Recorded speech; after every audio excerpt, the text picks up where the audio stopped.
You know what? I am really excited to have my guest, HBK, the Heartbreak Kid. I call him Shawn, you see, because we're in the same line of business. But Shawn Michaels. Welcome, Shawn Michaels. Thank you very much. You know what? Gotta wait for that applause to kind of go down here.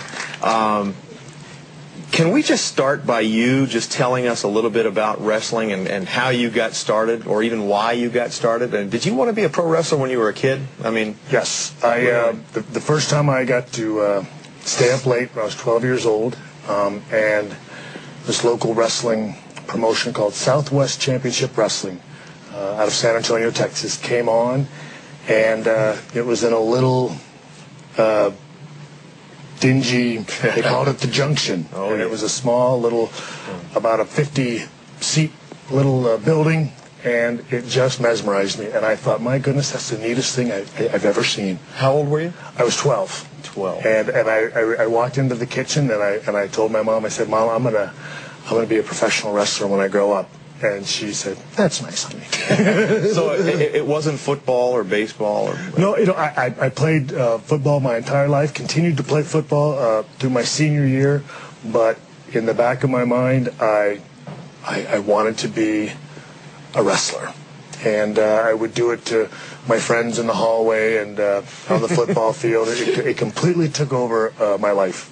And you went through the thin times, I'm sure, in the beginning, and humble times. Yes. Well, when I was 19, everyone at graduation was going on to college, and my parents said, "What are you going to do?" And I said, "I still want to be a professional wrestler." And everyone agreed that I should have something to fall back on other than my body.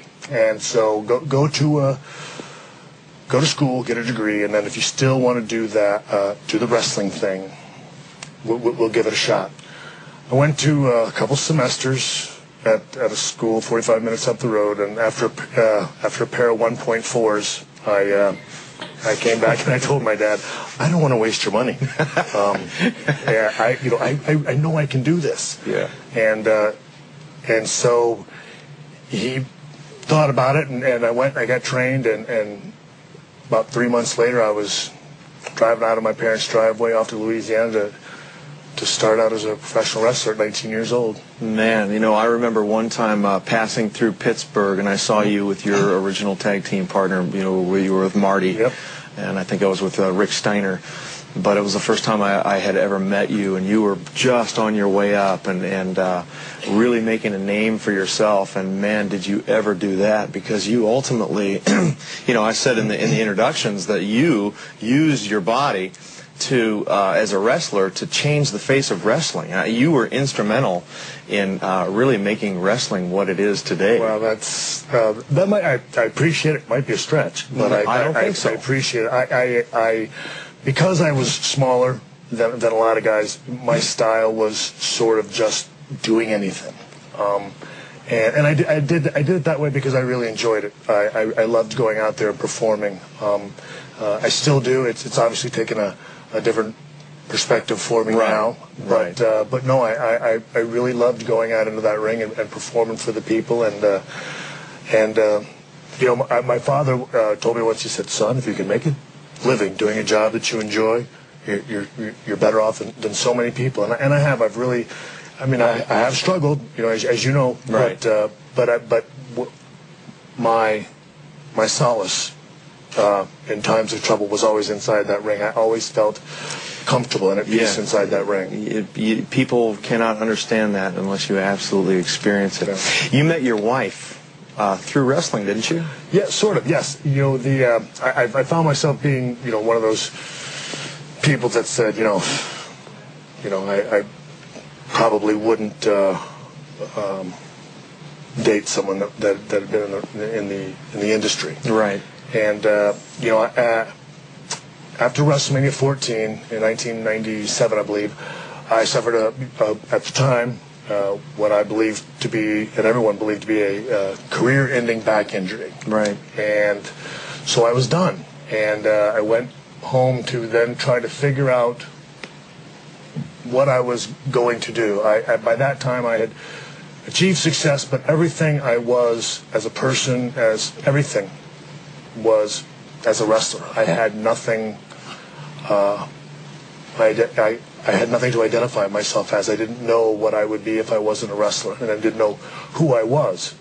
And I found myself doing what many people did at that time. That's flipping in between the two wrestling shows at that time, the WWE, WWF at the time, and WCW were at a Monday Night War, and in 1998 and on down, it was the thing to do on Monday night. So I found myself doing the same thing. And one night, WCW had this little dance team called the Nitro Girls. They would just come on and dance, do a little skit before commercials. And one night, one of them had a solo dance, and I thought, oh my goodness, that's the most beautiful woman I've ever seen. And I was on the phone to a friend of mine who lives in Marina Del Rey, just down the road, and I was telling him that story. Well, 2 weeks later, he calls me and he said, "You'll never guess who's out here." I said, "Who?" He said, "WCW." I said, "Well, tell all my friends I said hi." He goes, "No. He said, "The Nitro Girls are here." He said, "And Whisper's there." That's what they called her at the time, was Whisper. Right. And I said, "Oh." And then he went on to say, "Would you like me to see it? She'll give her phone number." I said, "No, I'm not. I play this pretty cool guy on TV, but I don't have a cool bone in my body. I don't know the first thing about." Yeah. Especially, and she didn't watch wrestling. She didn't have any what she did for a job, and she didn't know who I was. I thought, oh my goodness, now I really don't have any material. But eventually they wore her down, and she said, "Okay, well, give him my number." And it's funny. At the time, I didn't realize it, but at the time she said, if it's God's will, it'll happen. She said that to you? No, she said that to them. Wow. And if it's meant to be, it's meant to be.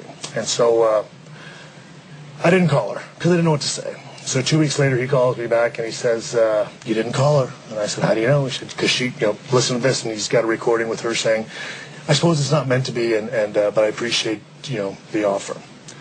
Well, then I felt like I've got to call her to explain this to her. So I called her. We ended up talking for 2 weeks.